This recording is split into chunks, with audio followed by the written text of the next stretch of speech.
Well, if you are into chess, then you must have heard of the name Grandmaster Hikaru Nakamura.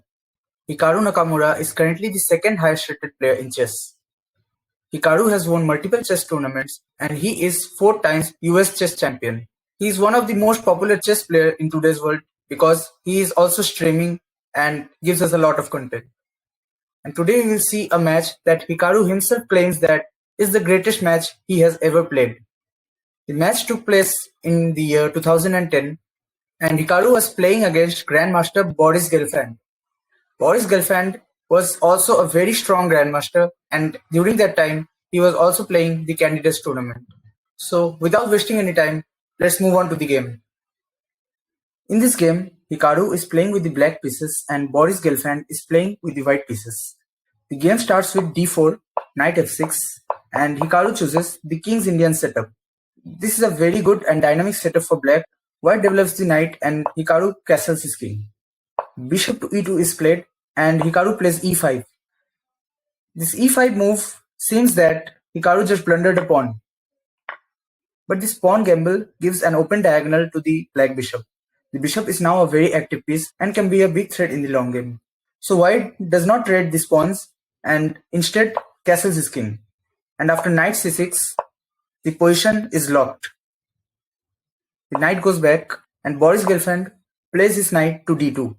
This is a very standard position and nothing much is happening on the board. And now Hikaru decides to retreat his knight to the e8 square. White plays b4. And now you can see the game is going to erupt. White will be pushing the pawns on the queen side to create a queenside attack, and black will go bonkers with his pawns on the king side. And here comes f5, c5. The knight comes back to f6. White tries to solidify the position and plays f3. f4. The knight comes into action. g5. a4. It's all about which player arrives first. Hikaru too brings a very important knight on the g6 square. Boris develops his bishop on a very active diagonal, straight away laser beaming the rook. So Hikaru patiently in this moment plays rook to f7, stabilizing the whole 7th rank and also unpinning the rook from the bishop. Now white plays b5 and Hikaru chops on the pawn. Bishop takes and now h5 is played. White plays a5 and now will play b6 in the next move. Hikaru just marches forward with his pawn on the king side. And now b6 played. And Hikaru now plays a very unexpected move in this position, but a very good move. That is g3. g3 looks like you are locking your own position in this match after h3. But the bishop, which Hikaru hasn't yet developed, has an open diagonal to this pawn. And simply black can play bishop takes pawn. Because after pawn takes, black can simply play the move queen to c8, targeting the pawn. There are no defenders to this pawn, and if king comes to defend it, then this knight jumps to h4, giving a check. The king goes back, and after queen takes h3, there are no defenders for white in this position, and the next move will be a checkmate.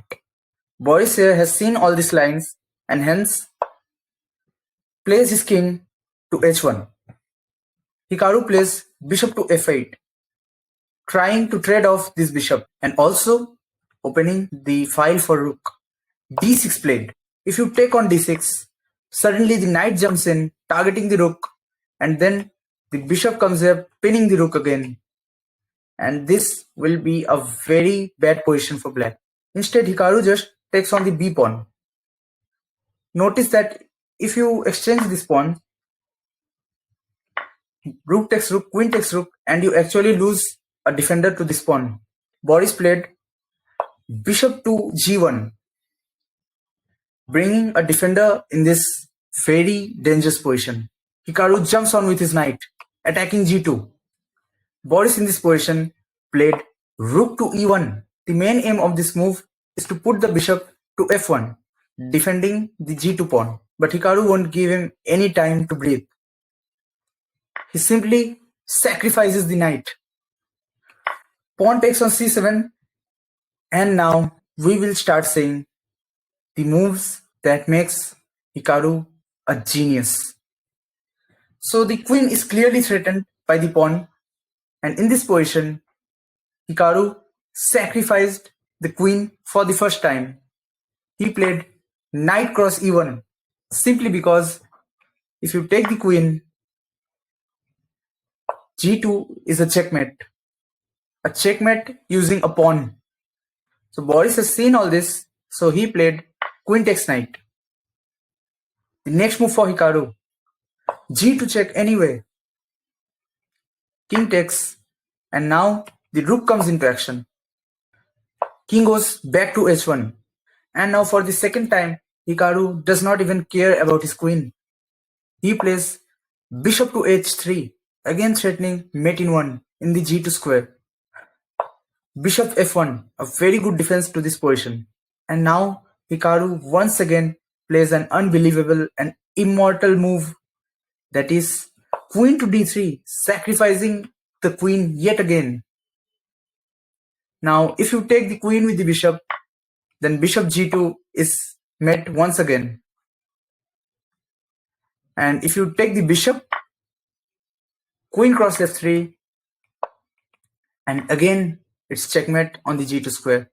So white plays knight takes on e5, protecting the f3 pawn. And finally, bishop takes bishop, queen takes bishop, queen takes knight, rook to c1, the queen takes on another knight, the pawn promotes to queen, rook takes, queen to e6, and Boris Genfeld resigns. Resigns simply because of the material advantage Hikaru has in this position. And the next move will easily be pawn takes pawn, and Hikaru will be material up and even pawn up in this position. This is genius of some next level by Hikaru Nakamura. That's why he is also called the greatest chess player of our generation. Thank you so much for watching. Hope you learned a lot from this video. I will come up with more such analysis videos for you in my upcoming posts.